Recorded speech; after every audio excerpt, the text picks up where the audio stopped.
د پاکستان دفاع وزیر ومنله چې 3 لسیزې د امریکا لپاره د ترهګرو ملاتړ وکړ. سلامونه ستړي مشئ، وخت مو په خیر. پام وکړئ د ایران ټي وي یوټیوب چینل څخه د نن ورځې تازه او مهم خبر ته. د پاکستان دفاع وزیر په یوه تازه مرکه کې ومنله چې پاکستان په تیرو 3 لسیزو کې د امریکا لپاره د ترهګرو ملاتړ وکړ. خواجه آصف زیاتوي، موږ د 3 لسیزو لپاره د لویدیځ او برېټانیا په ګډون د امریکا لپاره دغه چټل کار کاوه.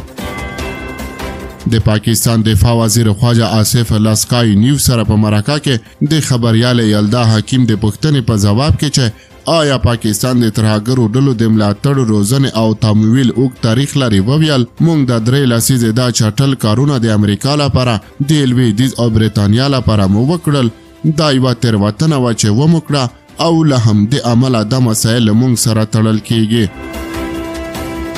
خواجه آصف په ټینګار سره وویل که پاکستان د شوروي اتحاد پر وړاندې جګړه او د سپټمبر 11 له بریدونو وروسته د ترهګرۍ ضد جګړه کې برخه نه وای اخیستې، نو د دغه هیواد سابقه به بېعیبه او پاکه پاتې شوې وای.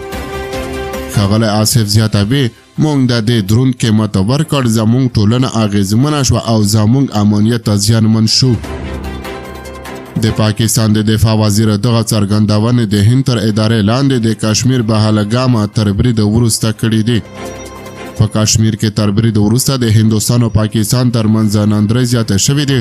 هندوستان له پاکستان سره د اوبو یو ګډ پخوانی تړون ځنډولی، ځمکنۍ لارې تړلې دي، د پاکستانیانو ویزې لغوه کړي دي او پاکستانی ډیپلوماتان یې له هند څخه ایستلي دي. پاکستان هم د هندوستان د اقدام په وړاندې ورته غبرګون ښودلو سره هوایي حریم تړلو ترڅنګ هندي ډیپلوماتان له پاکستان څخه ایستلي او د هندي وګړو لپاره یې ویزې لغوه کړي دي. پاکستانی چارواکي د کشمیر په برید کې لاس لرل ردوي، خو د هندوستان لومړي وزیر نریندرا مودي تېره ورځ ویلي چې د کشمیر برید عاملاً د ځمکې تر پایه تعقیبوي. بلخوا د پاکستان هوایي حریم بندېدو سره هندي هوایي شرکتونه له اوږدو لارو او لویو لګښتونو سره مخ شوي دي.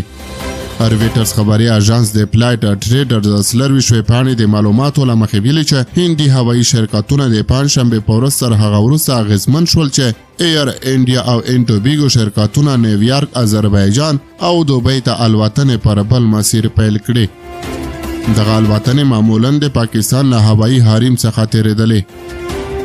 د نوي ډیلي هوایي ډګر تر ټولو لا بوختو هوایي ډګرونو څخه دی چې تر ټولو زیات اغېزمن شوی چې لویدیځ او منځني ختیځ ته الوتنې د پاکستان له فضا څخه تېرېږي.